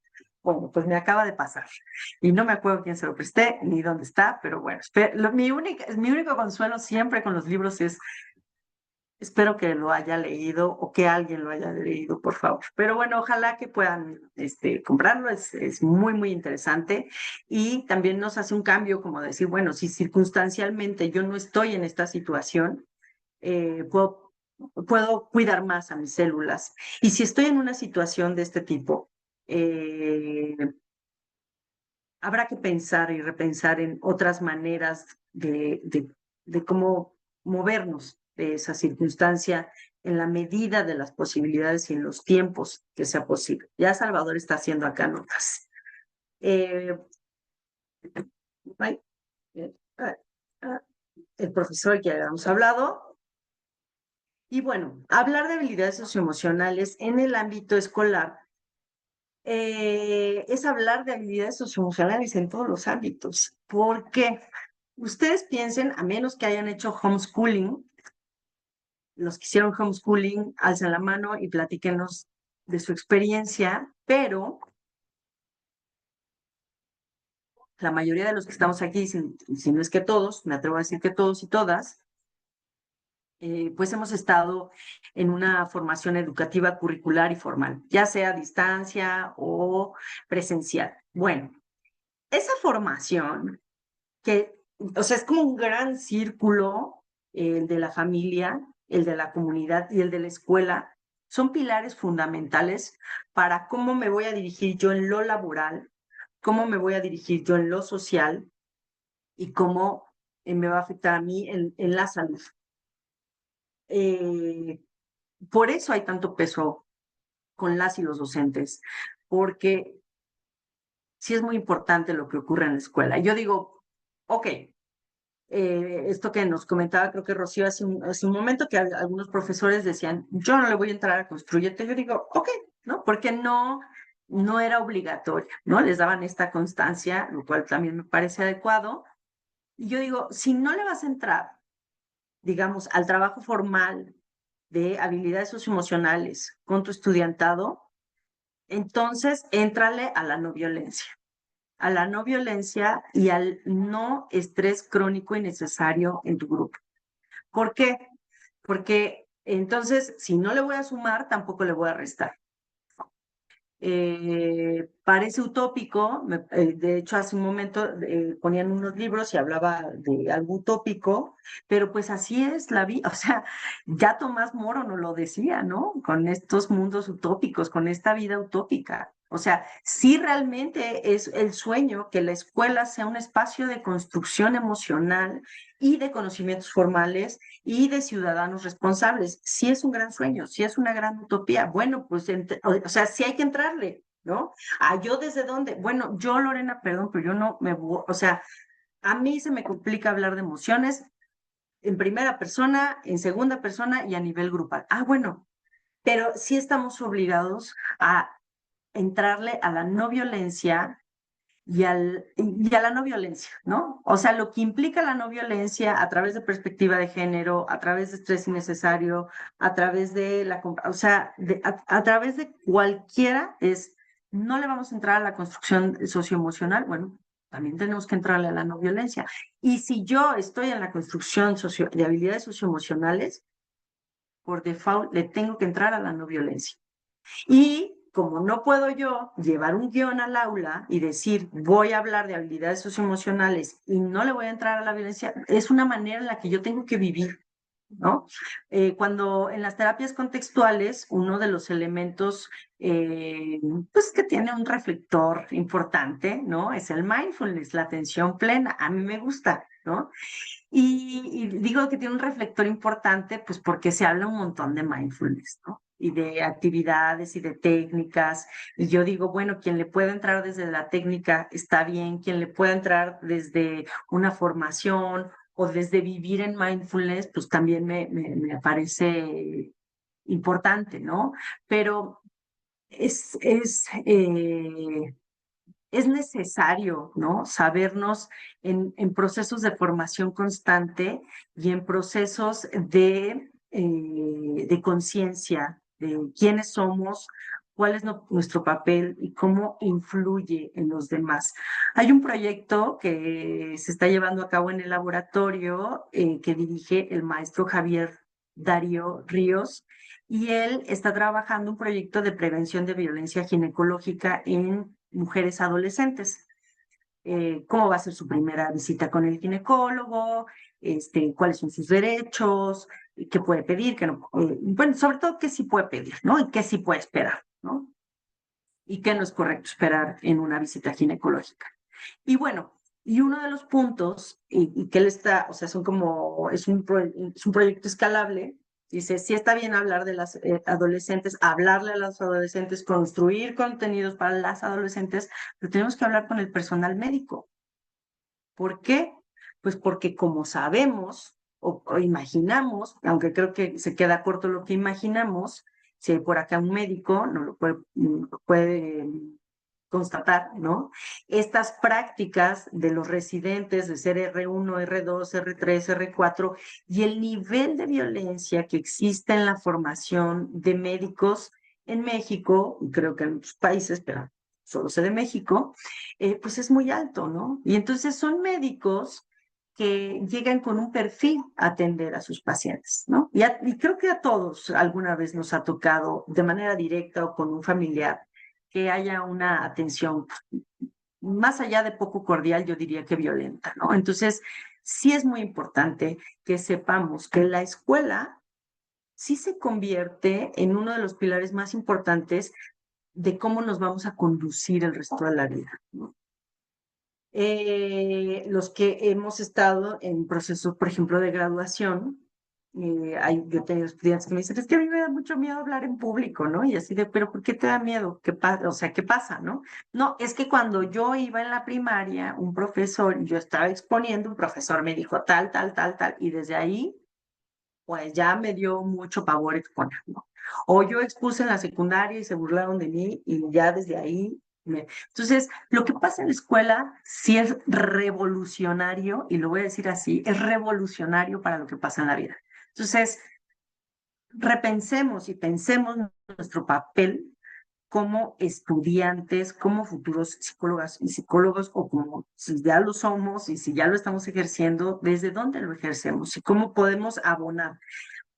Porque trabajar habilidades socioemocionales desde la escuela con miras hacia afuera es también pensar en mejores ciudadanos. Yo sé que lo que estoy diciendo se oye muy así de discurso político escolar, pero creo firmemente en ello.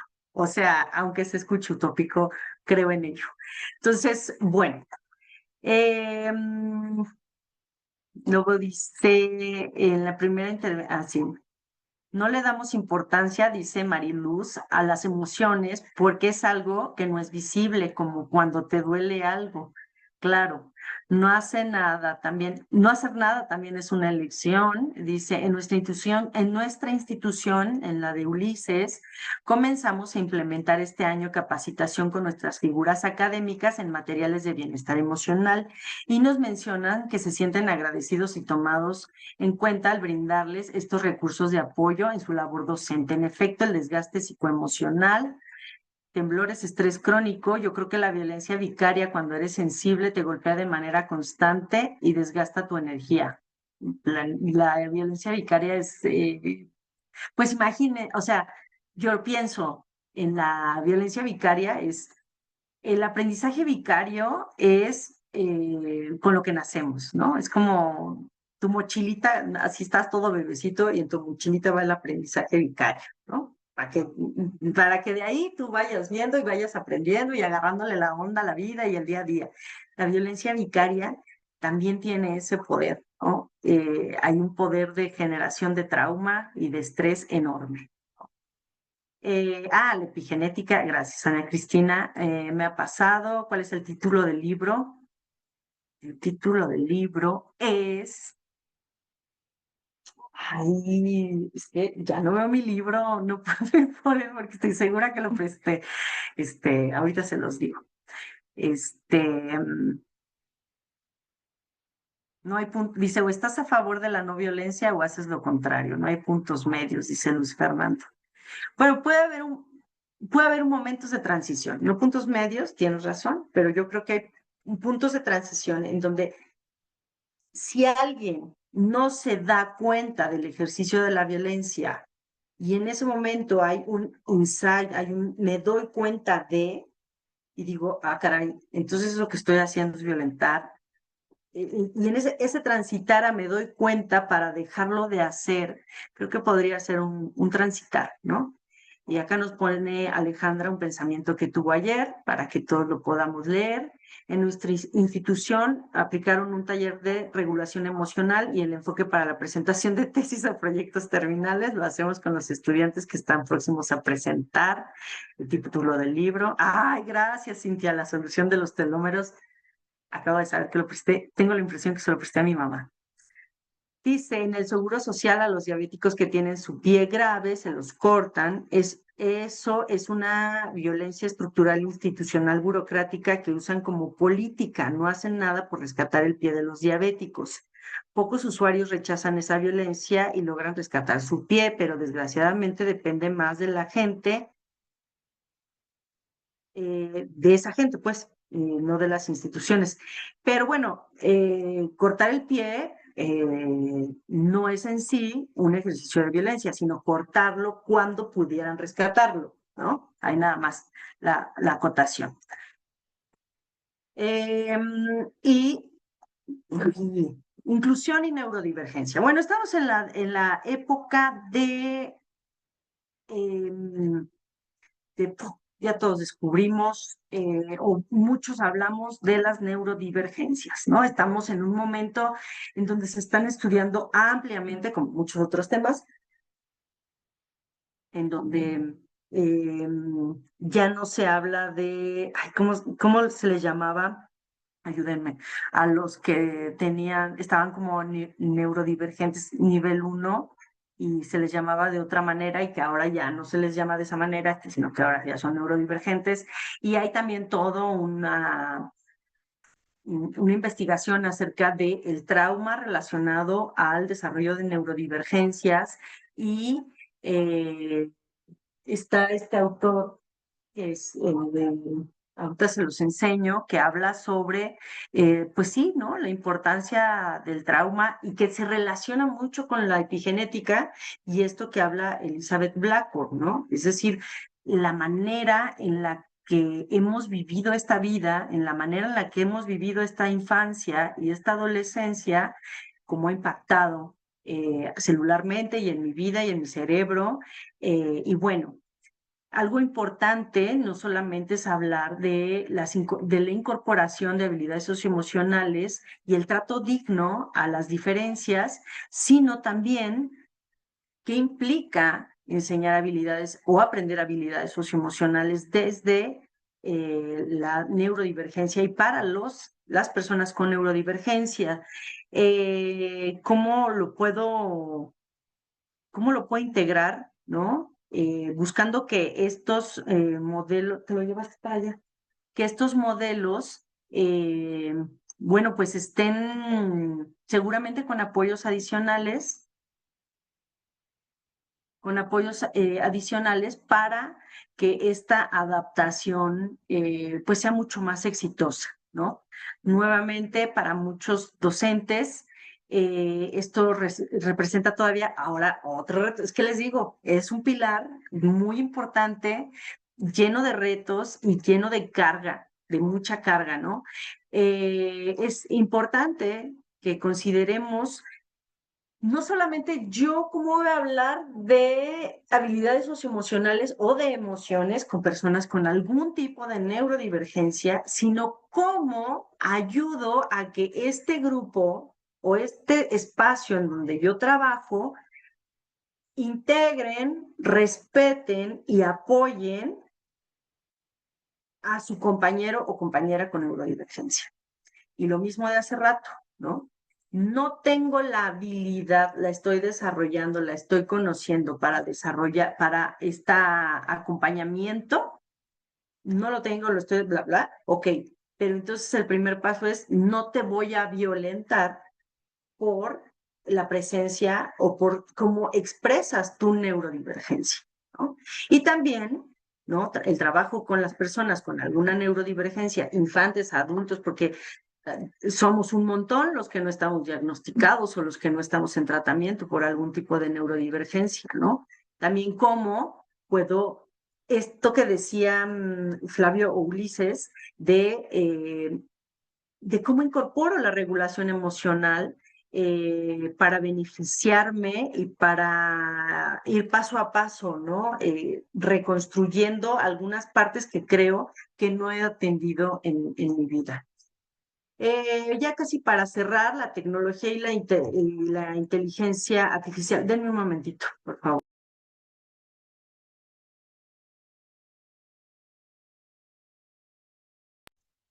La tecnología e inteligencia artificial gracias, en el desarrollo de habilidades socioemocionales. Bueno, pues estamos en la actualidad en donde los adolescentes, las juventudes, las personas adultas mayores, depositan eh, en la IA los problemas emocionales que van surgiendo. Hay todo un debate, eso nos podría llevar toda una sesión, pero más allá del debate, creo que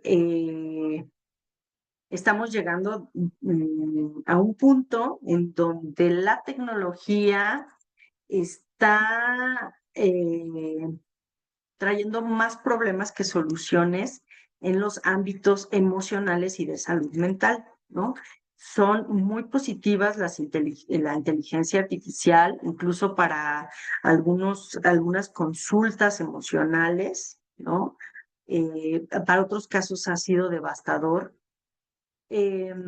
Estos estudios que han hecho en otros países respecto a que ya no se permiten celulares en las aulas. Hay todo un debate y yo no lo voy a debatir en este momento, nos quedan 10 minutos, pero lo que sí voy a decir es, no dejemos de lado en las intervenciones, en el trabajo con pacientes, en el trabajo con estudiantes, en el trabajo con el otro, el preguntarle al otro, oye, ¿y tú cómo lo estás incorporando?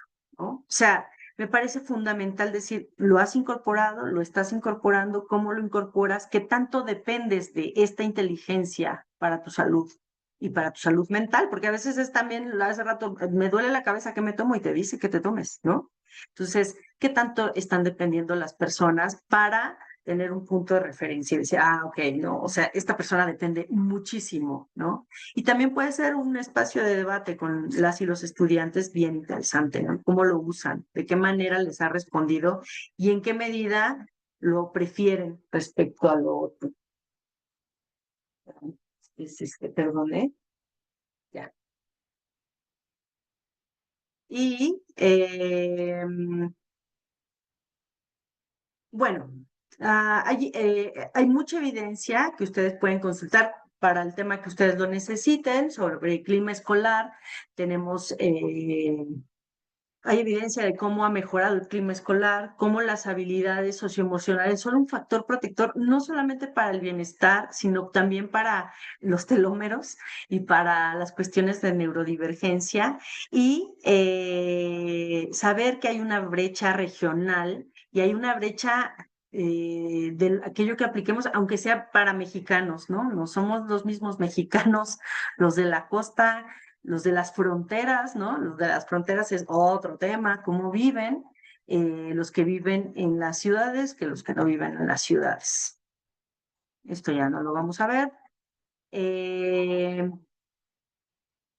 Bueno, para terminar, decir que hay que elegir la manera en la que vamos a, de manera personal, cómo vamos a entrenarnos, cómo vamos a vivir y saber que es algo que se fortalece día a día, ¿no? Es como ir a hacer ejercicio. No te sale el músculo por un día de ir al gym 5 horas. O sea, el músculo te sale y se sostiene si vas constantemente, ¿no? Y es lo mismo con las habilidades socioemocionales, se entrenan, se trabajan, se construyen. Hay días que te da flojera, hay días que no vas al gym, hay días que sí, hay días que vas y lo diste todo, y hay veces que fuiste y dijiste, ya me quiero ir de este lugar, por favor. Y bueno, elegir estrategias para las aulas o para la comunidad en la que tú te desenvuelves, las referencias y faltando muy poco tiempo, pues nada, muchas gracias. Ese es mi correo. En un momento lo sigo leyendo, pero yo le doy la palabra a mi colega Carolina. Muchas gracias.